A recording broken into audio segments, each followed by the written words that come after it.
Not very satisfying and doesn't... Not for 600 quid. Good for the vertically challenged. Yes. No. Clumsy and winky wonky. What's that mean? 12 coffee varieties, LatteGo milk system, cyclonic frothing technology, customisable profiles, full colour display. But will it deliver? Let's find out, shall we? Hello fellow coffee botherers. In this video we're going to be talking about this, the Philips 5400 fully automatic bean-to-cup espresso machine, the first Philips machine to appear on the channel so far, I will have you know. And I'll just quickly say that the 5400, if you're looking at the 5500, it's almost the same, but the 5500 has the iced coffees, which means it'll tell you to make the same coffees but put ice in them. Genius. How much extra did you pay for that, Kev? Huh? How much extra did you pay for that? Extra couple of £100, I think. And it's also got the silent technology, which means it's slightly quieter, but this isn't really that loud. But just in case you're wondering what's the difference, now you know. I'll be making coffees with it and talking about the price, the interface and the coffee quality. I'll be doing my usual tests, giving you my personal opinions from having spent a bit of time using it prior to today, including some surprisingly good points and some unfortunate quirks, and possibly weaving in a few dad jokes. So let's get on with it. Initial impression. My first impression was that it's slightly flimsy and clumsy in some ways. This wobbly plastic piece sitting in front of the drip tray.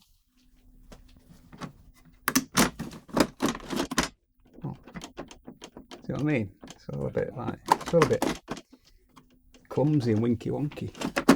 What's that mean? Just feels a little bit, and a bit flimsy, and this gasket on the lid, it's like a bit clumsy and awkward to put in place. Also, the way the water tank fits in, the way the drip tray fits in. Also, when you look at this online, it looks like this is a big touchscreen. Actually, it's only this bit that's actually a touchscreen. You touch these buttons. So there are touch icons around an actual screen, but all the bits that you're touching are actually printed on. It's backlit, there is lights behind it. Yeah, so I thought, when you look at it online, I thought this was all a big touchscreen. I thought, flipping out, that's pretty impressive. But yeah, they're printed on. That is your screen, and none of it is a touch screen as such. It works quite well. It all feels quite quick and smooth to use, but this may come as a surprise if you were expecting a big touch screen. It works fine. I do have a few comments about it, which we'll get to a bit later.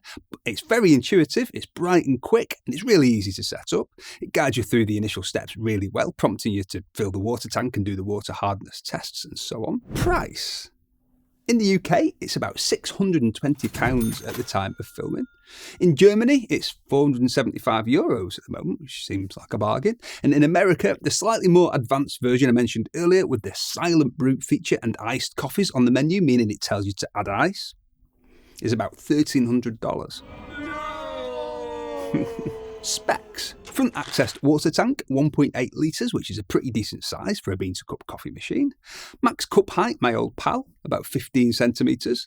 Dreg draw capacity of 12 coffees, fairly standard. 4 user profiles plus a guest profile. 1 touch milk carafe with 280 milk capacity. Weirdly, the max milk capacity you can select is 320 ml. But you can top it up while frothing, which is rare. 6 strength or dose options, meaning how long the grinder will run for, plus an extra shot function. Easy drink volume selection in millilitres, same for milk and hot water. I really like that. 13 one-touch drinks, 6 on the front, the rest via the more drinks option. Fairly big bean hopper, will fit a full 250 gram bag of beans. 13 grind settings and a bypass chute for pre-ground coffee, if you really want to use pre-ground decaf. By the way, with many bean-to-cup coffee machines, including most DeLonghi machines, and this works very well on the Becco Expecto Patronum bean-to-cup coffee machine that we'll be reviewing very soon, there's a hack. Is that a Harry Potter theme machine? Yes. And I said yes.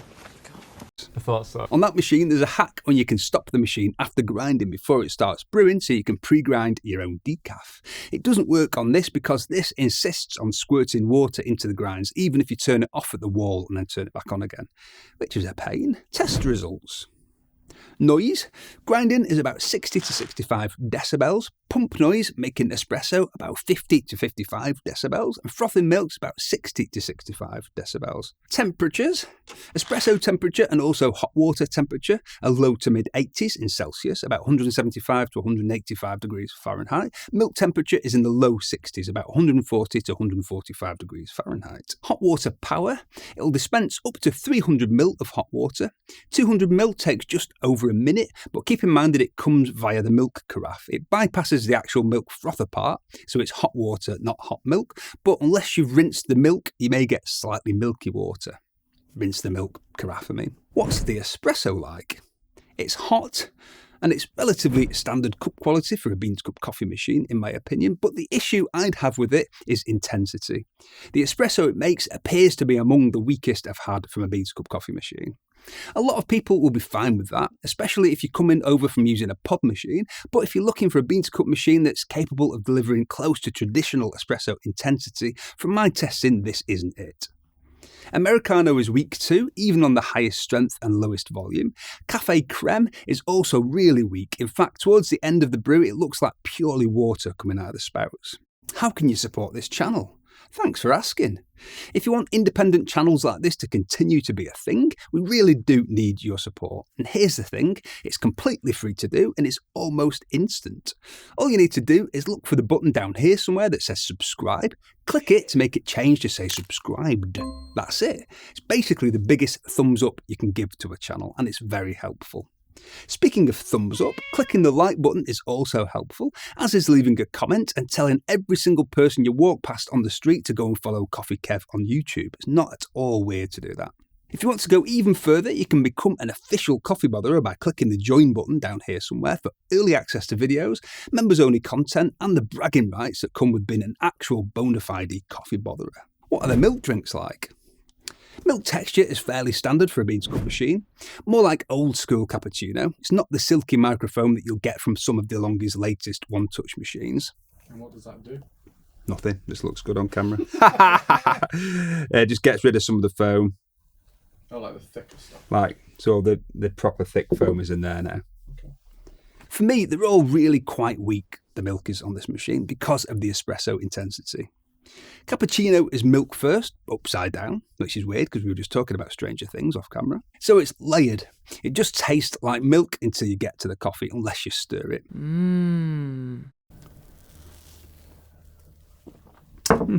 Milk with a hint of coffee. Even at the smallest milk volume, it's like it's trying to become a featured coffee on my Coffee of the Week section. And I think Ollie and Wes would maybe struggle to tell this has coffee in it, although they'd enjoy it better than the Coffee Kev's coffee gummies.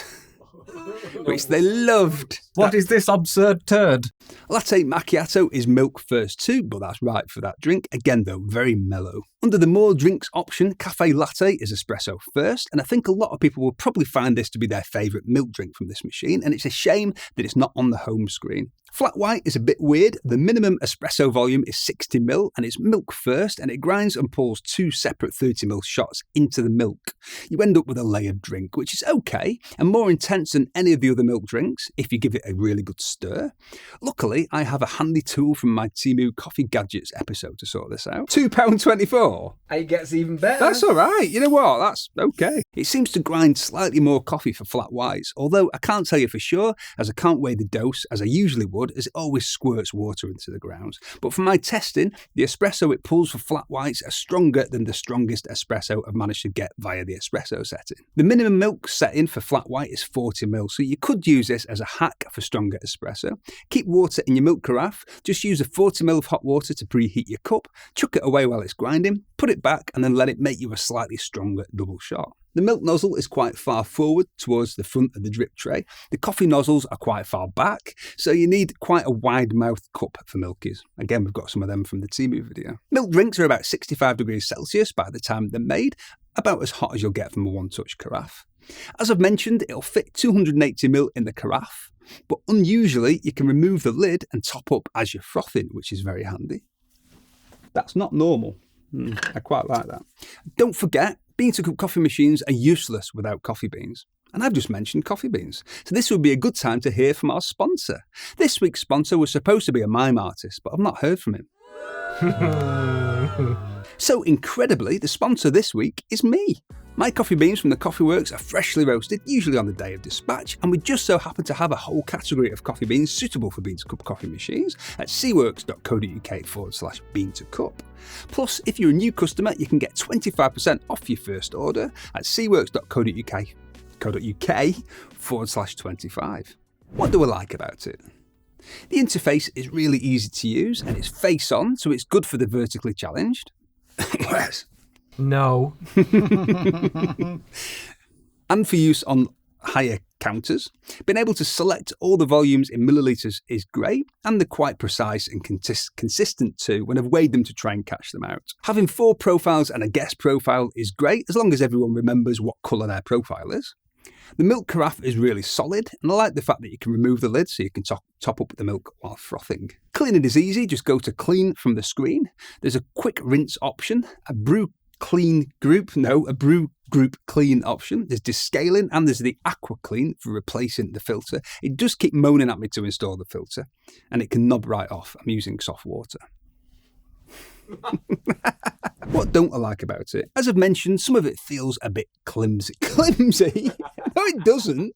If it felt clumsy, I'd say buy it. So the front part is what you were talking about at the beginning, the pulling out and looking at the... So the front part is a bit flimsy, a little bit clumsy.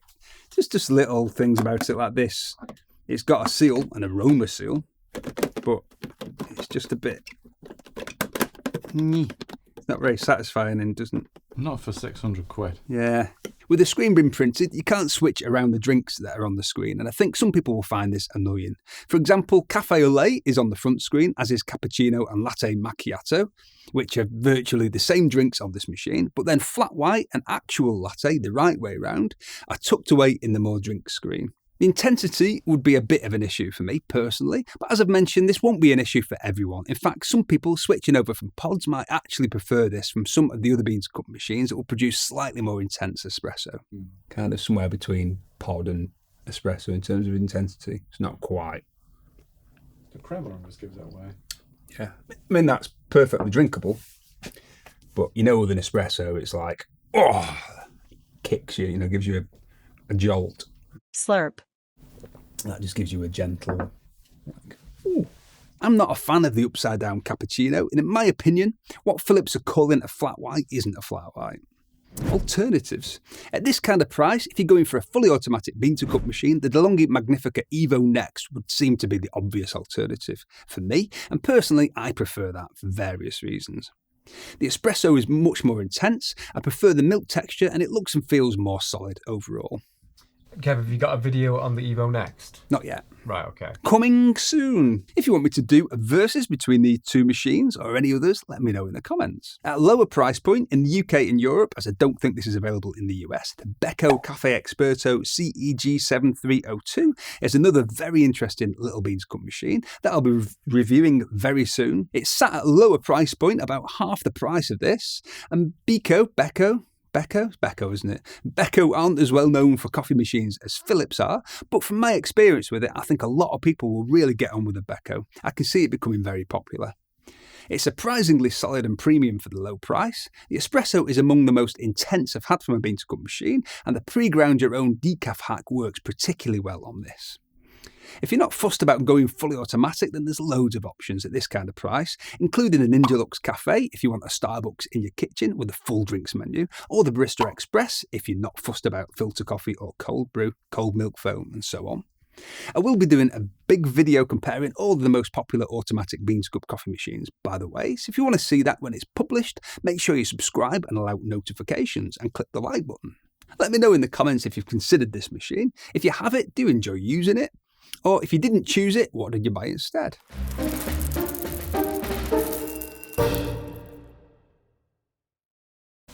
What's up, guys? Welcome to the show. I'm getting cinnamon. Oh yeah. I can smell cinnamon. Is there cinnamon in it, Liz? Tiny amount. Right, off you go. You first, Ollie. Ollie. Is it a down the hatch? or a Bailey, sipper? introducing Bailey. There's no Baileys in it, by the way. Oh, Firstly. that's weird. That's the first one I've tasted. I think it's disgusting. Nutmeggy? Nutmeggy, cinnamony. Oh, bits. Oh, they stir it. I didn't realise there was bits in it. Yeah, stir me. Oh, that's changed my opinion. Wait, what is it like rice pudding or something? No, I can see where you're coming Oh, from. banana. Mm-hmm. Oh, it's banana. Oh, no one's allergic to bananas. What's it? Is it called banana coffee? There you go.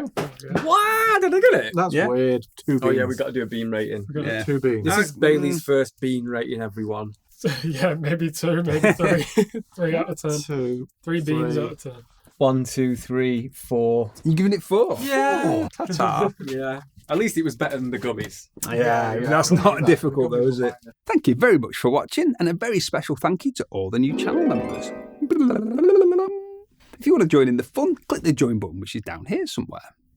If you enjoyed this video, don't forget to support the channel by clicking the subscribe button to make it change to say subscribed. Also, liking and commenting help too. And another way to subscribe is to click on my face. We should be there or there, I'm not sure. Tatty bye.